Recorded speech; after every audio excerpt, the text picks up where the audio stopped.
kapuso, sa dami po ng mga nangyayari ngayon sa bansa, mahalagang marinig ang boses ng bawat isa. Kaya papakinggan natin yan dito sa POV! Yes! Ngayong umaga, ang point of view ng mga kabataan ang aalamin natin. At ang mainit na pag-uusapan, sangguniang kabataan. Nako, matagal nang pinag-uusapan yan. Kaya alamin natin ang Campus POV kasama ang pambansang Jusa, si Joy Barcoma. Jusa, simulan mo na yan. Alright!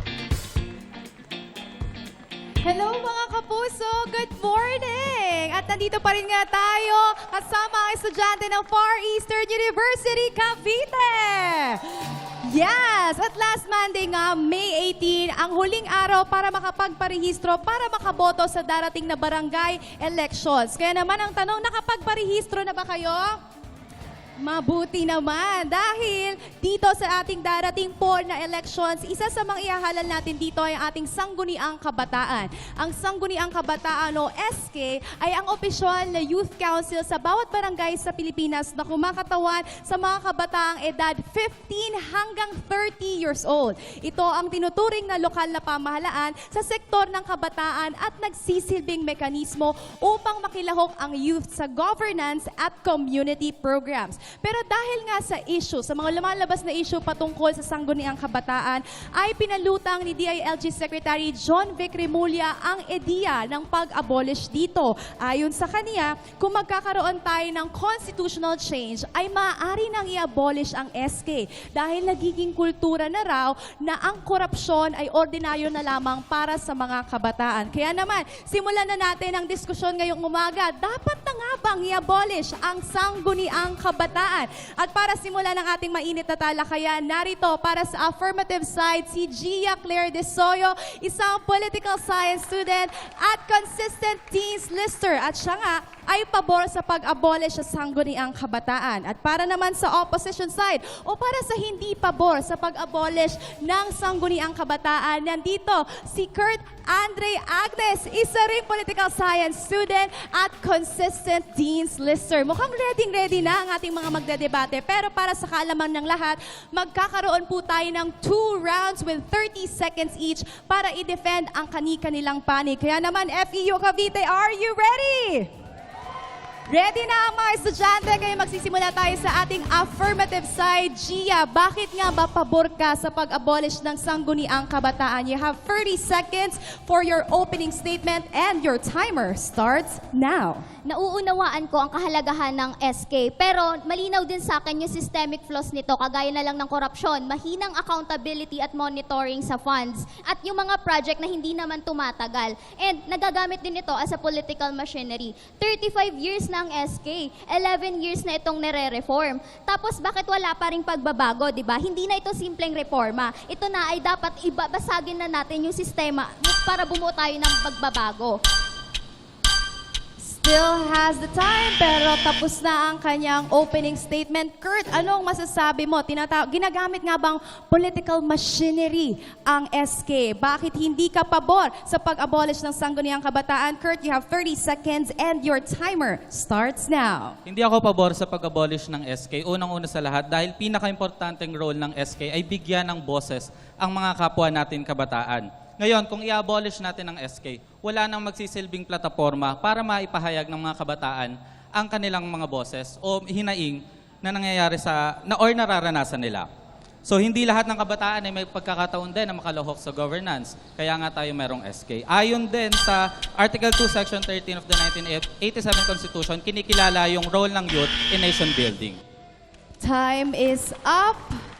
Mawawalan nga ba ng boses ang kabataan kapag inabolish ang Sangguniang Kabataan o SK? Gia, anong masasabi mo sa kanyang pahayag? You have 30 seconds for the second round of this debate and your 30 seconds starts now. Gaya nga ng sabi ko, naiintindihan ko yung halaga ng SK, pero mahalaga din na hindi lang yung SK yung tignan natin, kundi sino ba talaga yung totoong nakikinabang. Nakikita naman natin na yung mga SK officials natin, hindi naman leadership development yung inuuna, kundi mga political alignment nila. So, imbes na genuine yung pagbibigay nila ng public service, nagiging training ground ito para sa mga trapo. So, how come na hindi yung representasyon nagiging selective lang? So, hindi na to youth participation, illusion lang ito. Nagiging training ground nga ba ito para sa mga trapo? At ito nga ba ay isang ilusyon? Kurt, anong masasabi mo? You have 30 seconds for your rebuttal and your timer starts now. Well, kung SK officials naman pala ang problema, then why not raise the bar? Why not demand more from these officials?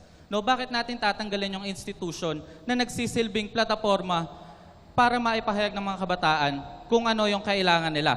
Dahil naniniwala ako na hindi naman lahat ng SK Council ay walang silbi. Gaya ng government, hindi naman lahat yan walang silbi. Pero hindi rin ibig sabihin, lahat ng yan ay may silbi. Wow! Umiinit na nga ang ating talakayan at ngayon para mas painitin pa ang debate, magkakaroon tayo ng pangatlong round at ito ang itinatawag nating free flow. Ito ay open conversation kung saan malayang ipahayag ng ating mga magdedebate ang kanilang opinion at ang kanilang rebuttal patungkol sa pahayag ng bawat isa. They have 1 minute and 30 seconds to share their thoughts and the timer starts now. Hindi natin dinideny na maraming nagawa yung ibang SK. Pero hindi rin naman ito sapat para i-justify natin yung system. At sinasabi mo na sistema na ito, kaya kailangan natin erase yung bar. Pero hindi ba parang sinasabi mo na yung kabataan, magtiis na lang kayo, sistema na kasi eh. Well, yes, no. Gaya nga ng sabi mo, nasa sistema na nga yung problema. Eh bakit kailangan nating i-abolish? Bakit hindi Kuya, natin pattern na kasi baguhin? siya. Pattern na siya. Ibig sabihin, hindi lang iisang beses siya nangyayari. So, may mga iba't Hindi ibang mo ba lugar, naisip na iba't baka ibang sa mga panahon solusyon na ginawa nila, eh nangyayari may na kulang ito. pa rin? No, bakit hindi natin mas pagtibayin pa yung accountability and transparency ng mga officials?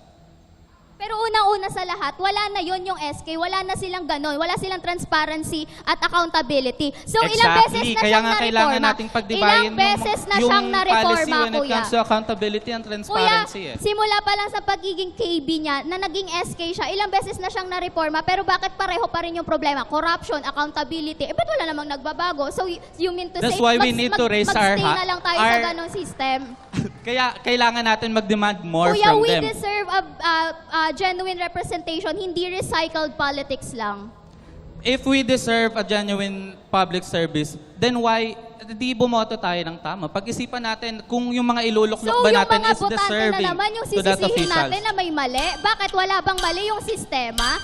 Kaya Nasaan nga, palaging that's why we sisi need nasa reform, mga kasi mali? nga may mali sa the sistema. time is up! Grabe! Talakayan to ngayong umaga mga kapuso. Maraming salamat Gia and Kurt for that. At para tapusin ang ating talakayan sa huli, ang tanong ay hindi kung dapat nga ba nating i-abolish ang sangguniang kabataan, kundi kung nagagampanan pa ba nito ang layunin kung bakit ito binuo. Dahil marahil, ang tunay na hamon ay hindi kung paano natin wawakasan ng institusyon, kundi kung paano natin to aayusin. Dahil kung ang problema ay korupsyon, kawalan ng accountability o mahinang pamamalakad, ang pagbuwag dito ang hindi natatanging solusyon. Ang mas mahalagang katanungan ay kung meron ba tayong sapat na political will para gawing mas responsable, mas mahusay at mas makabuluhan ang partisipasyon ng mga kabataan sa pamahalaan. Kaya naman maraming salamat Gia and Kurt for that. At sa mga estudyante ng Far Eastern University Cavite, abangan ninyo mga kapuso kung saan pang eskwelahan kami iikot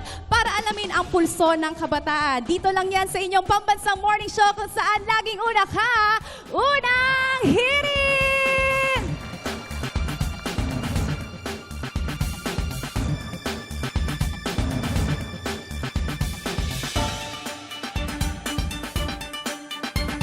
Salamat, Jusa. Alam mo, yung masarap marinig talaga yung thoughts ng mga kabataan natin because they are going to be, some of them are going to be voting for the first time in a couple of years, di And ba? who knows, baka isa sa kanila ngayon maging future leaders din natin, di ba? So, great job, students. And I think the clear winner is Jusa Joy Barcom. Oo, Jusa. Siya yung winner dyan. Pero pag maayos natin to, lahat tayong magiging winner, sa totoo lang. That is right.